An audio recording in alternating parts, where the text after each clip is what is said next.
Ишая пайғамбардың жазбасында әдемі бір толғау берілген. Жуырда ғана Иерусалим қаласын солтүстіктен келген алпауыт Бабыл патшалығының әскері қиратқан еді. Яхуди халқының бәрі дерлік жат жерге айдап әкетілді. Қалада біраз ғана адам қалды. Сонда олар былай деп уайымдады: бізге не болды өзі? Құдай бізді тастап кетті ме? Иә, өйткені Иерусалим Құдай сонда мекендеп, дүниеге билік жүргізетін қала болуға тиіс еді ғой. Ол әркімге тыныштық пен жарылқау сыйламақ еді. Ишая Иерусалимнің қиратылуына израильдіктердің өздері кінәлі екенін айтқан болатын. Халық өзінің Құдайынан бас тартып бүлінген еді. Сондықтан олардың қаласы мен ғибадатханасы талқандалды. Иә, еш үміт қалмаған сияқты. Бірақ толғаудың жалғасы бар. Қаланың қабырғасында күзетші тұр. Ол алыстан тау асып келе жатқан бір хабаршыны көреді. Ол ізгі хабар деп айғайлап жүгіріп келеді. Сонда Ишая былай деді: тау асып келген ізгі хабар жеткізушінің аяқтары қандай тамаша. Аяқтары тамаша? Иә, аяқтары тамаша, өйткені оның әкелген хабары тамаша. Бұл қандай хабар? Иерусалим қиратылған болса да, Израильдің Құдайы әлі де патшалық құрады. Әрі Құдайдың өзі бір күні осы қалаға қайтып келіп, өз тағына отырып тыныштық орнатады. Сонда күзетшілер өздерінің Құдайының әлі де билік құрып отырғанына қуанып ән шырқайды. Ізгі хабар деген осы сөз тіркесін жаңа келісімнен де табамыз. Бұл грекше евангелион сөздің аудармасы. Осы сөз кейде қуанышты хабар деп те аударылады.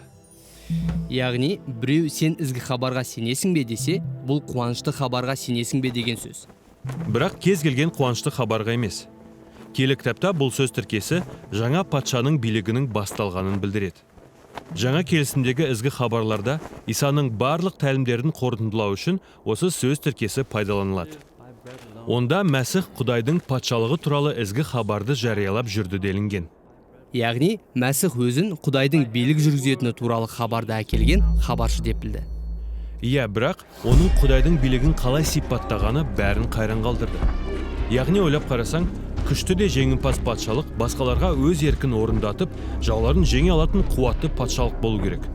Бірақ Мәсіх мынадай тәлім айтқан: Құдайдың патшалығындағы ең ұлы адам, ең күшсіз адам. Ол кедейлерді жақсы көріп, оларға қызмет етеді. Мәсіх тағы былай деген: егер саған жамандық жасаған жауларыңды жақсы көріп, оларды кешіріп, тыныштыққа ұмтылсаң, онда Құдайдың патшалығында өмір сүресің. Бұл басы аяғына төңкерілген патшалық. Ал Мәсіх Иса бұл патшалықтың өзімен бірге келетіні туралы айтты. Иә, мысалы мынадай шынымен қызық әңгіме бар. Рим әскеріндегі бір жүзбасы Исаға келіп, одан өзінің қызметшісін сауықтыруын өтінді. Жүзбасы Исаға тіпті мырза деп, оның өзінен жоғары екенін мойындады. Иса осы адамды басқа ешкім түсінбегенді түсінген үшін мақтады. Жүзбасы Исаның Құдайдың патшалығы туралы жариялаған адам ғана емес, өзі соның патшасы екенінде ұғынған еді. Осылайша Галилеядан келген бұл Яхуди адамының өзін Израильдің патшасы етіп көрсетіп жүрген туралы хабар тарай бастады. Ол Израильдің 12 руының бейнесі болатын 12 шәкірт тағайындады. Ол адамдарды сауықтырып, олардың күнәларын кешірді. Ал Израильдің жетекшілері мұның бәрінен қауіптеніп, соңында оның көзін құртуды ұйғарды. Иса олардың бұл ісіне жол берді. Иә, патша болуға ұмтылған адамның мұнысы қызық екен. Иә, солай. Бірақ Иса үшін мұның осылай болуы керек еді. Иса өз халқы Израильдің күнәға батып, әбден бүлінгенін бүкіл адамзатқа тән жағдайдың бір шағын бөлігі ғана екенін көрді. Адамзаттың бәрі Құдайға қарсы шықты. Содан біз өмір сүретін бүкіл дүние бақытсыздық пен бүлінуге душар болды. Сонда Құдай осындай дүниеге өзінің билігін қалай орнатпақ? Иса бұл өзінің жауларына сүйіспеншілік көрсетіп, өмірін құрбан ету арқылы іске асады деп шешті. Сол себепті Інжілдегі 4 ізгі хабарда Исаның айқышқа керілуі оның яхудилердің патшасы ретінде таққа отыру ретінде сипатталған. Иә, оған патшаның тәжін кигізді. Оның үстіне патшаның шапанын да жапты. Ол ұлықталып жоғары көтерілді де, бірақ патша тағына емес, айқышқа. Ізгі хабар жеткізушінің аяқтары қандай тамаша.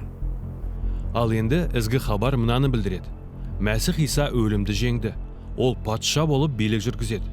Ол өзі біздегі күнә мен азғындық мәселесін шешіп, өзінің өмірі мен сүйіспеншілігі арқылы жеңіске жетті. Содан соң Иса өзінің шәкірттерін бүкіл дүниеге жіберді.